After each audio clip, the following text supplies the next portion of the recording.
South Carolina at Missouri. Missouri is favored by 7.5. The over-under is set at 59. Short and sweet, here's what I think about this. I think Mizzou's going to do the heavy lifting. I think that there's some internal things now going on at South Carolina. Shane Beamer is dealing with a lower leg injury. Let's call it what it is. He got frustrated, probably kicked something that he shouldn't have kicked. And now he's in a boot. Sounds a lot like the time Shy Tuttle fell on a helmet. Tennessee fans know what I'm talking about. It's this kind of stuff that begins to surface before the head coaching door opens and that guy is on his way out. And they're now on a search. I believe that this is the beginning of the end for Shane Beamer at South Carolina. And as a UT fan, can I just tell you how much that tickles me? How much that, how awesome that is.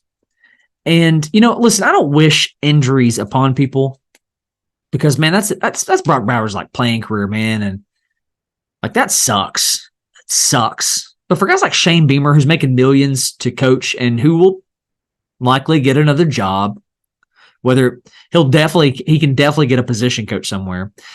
He can certainly get a coordinator position somewhere. I mean, somebody is going to want him. All right. He does enough things right. Somebody's going to want him. But the reason I enjoy this so much is because the narrative on South Carolina changed so much after they beat us last year. They just went on this trajectory, turned around and beat Clemson. Their brand was more respectable, right? Spencer Rattler was Spencer Rattler of old, yada, yada, yada, blah, blah, blah. They were a good team coming into Knoxville this go-round. The narrative on them has changed since they left Knoxville. They got punched in the mouth, and they've still been dealing with those bruises. I like for Shane Beamer to be on his way out. I make no bones about it. I'm not going to shy away from it.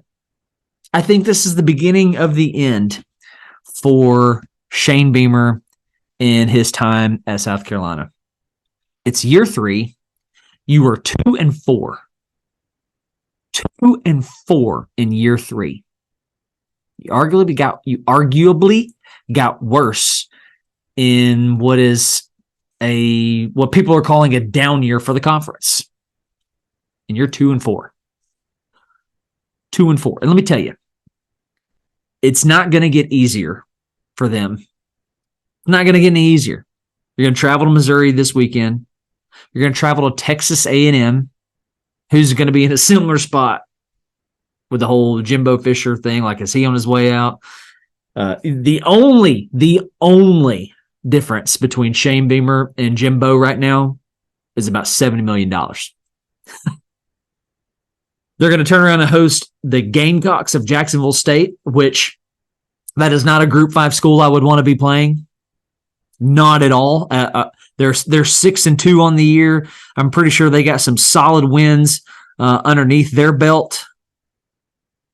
That's a good Group 5 school. You're going to host Vanderbilt. That should be your win. You're going to host Kentucky. They have typically owned you in this series. And then you're going to host Clemson, who is looking to get back at you. A lot in the same way Tennessee was. You basically have to play that Tennessee game all over again, except you get to do it at home this time. So if you lose this game against Missouri and you go into Aggieland 2-5, you're probably going to walk out of Aggieland 2-6, hoping that you can find wins over Jacksonville State, Vanderbilt. I mean, you're going to have to win out to be bowl eligible. So I don't like South Carolina to be bowl eligible at the end of the year. I don't like Shane Beamer to still have a job in Columbia by the end of the year.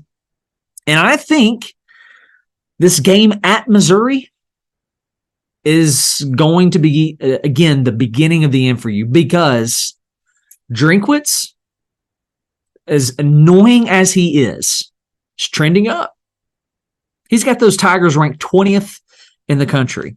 He is 6-1 this season with wins over South Dakota, an ugly win over MTSU, your only loss being Kansas State, wins over Memphis, wins over Vanderbilt.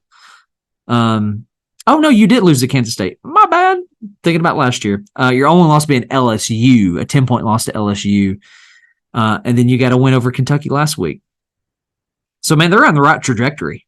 And they're catching South Carolina at a fantastic time. I think you're going to see body blows in the first half. Luther Burden getting his. Xavier Leggett turning around and getting his. Big chunk plays. And as things progress, pressure is going to start to get to Spencer Rattler. And I don't mean mental pressure. I mean dialed up defensive pressure, because Missouri does that well. And it's going to start to take a toll. And Rattler or somebody's going to make a mistake, or they're not going to be able to continue to produce. Their offensive line is atrocious. It's so bad. So I'm going to take Missouri to win this game. The over-under is set at 59. The spread, Mizzou, 7.5. ESPN FBI has got Mizzou at 64.6. Here's my prediction. I'm going to take Missouri to win this game at home, 35-20. Pandemonium reigns.